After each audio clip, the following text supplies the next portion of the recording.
रासायनिक समीकरण को संतुलित करना आवश्यक क्यों है? इसका उत्तर हमें मिलता है क्लास 9th के चैप्टर्स में, द्रव्यमान संरक्षण नियम में। द्रव्यमान संरक्षण नियम के अनुसार किसी भी रासायनिक अभिक्रिया में जो पदार्थ होते हैं, जो परमाणु होते हैं, उनका द्रव्यमान का ना ही सृजन होता है और ना ही विनाश। यानी कि जब भी हम कोई अभिक्रिया, रासायनिक अभिक्रिया करते हैं तो उनमें जो परमाणु होते हैं, परमाणु के जो द्रव्यमान होते हैं, ना ही वो बढ़ते हैं ना ही घटते हैं। यानी वो जितने लेफ़्ट हैंड साइड यानी आपके LHS साइड में होंगे, उतने ही आपके RHS साइड में इसका द्रव्यमान होगा। अब इसका हम देखेंगे कैसे हैं। जैसे हम देख सकते हैं, मैग्नीशियम का जो द्रव्यमान होता है वो होता है आपका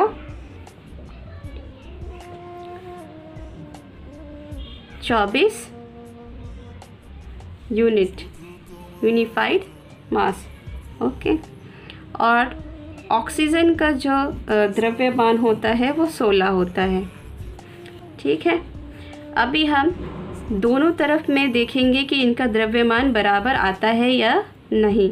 तो अब हम यहाँ देख सकते हैं, इसमें पहले हम कंकाली वाले में देखेंगे, फिर इसको देखेंगे।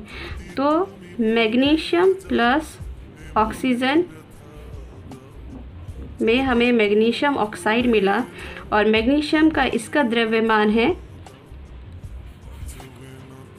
24, और ऑक्सीजन जो है इसमें ऑक्सीजन के परमाणु जो है 2 हैं, तो ये 16 गुणा 2 हो गया। ठीक है। और ये मैग्नीशियम ऑक्साइड है, यानी कि ये आपका 24 प्लस 16 हो जाएगा। तो ये 24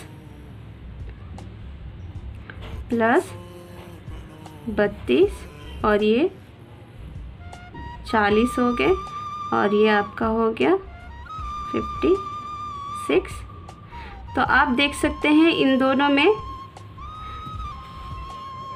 ये जो LHS में जो द्रव्यमान आया, ये RHS के द्रव्यमान के बराबर नहीं है। तो ये इसलिए हमें जो कंकाली समीकरण होता है, इसको संतुलित करना आवश्यक होता है। अब हम संतुलित वाले का देखेंगे कि संतुलित वाले में जो द्रव्यमान होता है वो बराबर आता है या नहीं। इसको मैं इसी तरफ लिखूँगी। हम इधर देख सकते हैं, ये मैग्नीशियम प्लस ऑक्सीजन और ये मैग्नीशियम ऑक्साइड, यहाँ 2 और ये 2। ठीक है।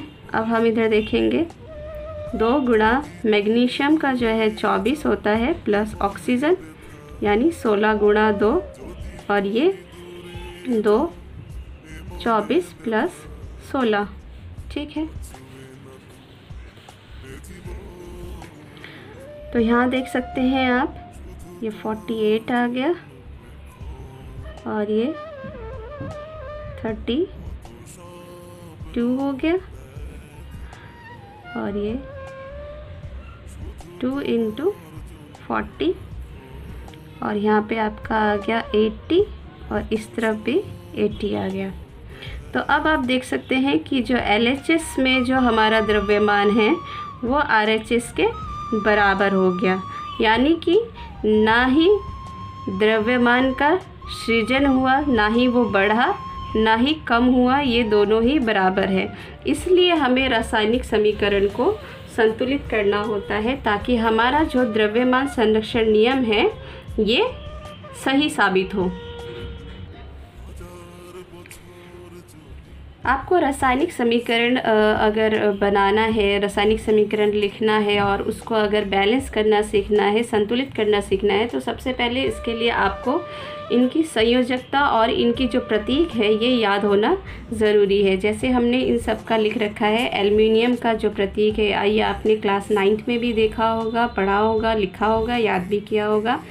एल्युमिनियम का जो संयोजकता है वो 3 है, बेरियम का 2, बोरोन का 1, ऐसे ही कैल्शियम का 2, कार्बन का 2, क्लोरीन का 1, और ये आप आगे तक देख सकते हैं। या आप अपनी कॉपी में लिखकर याद भी कर सकते हैं।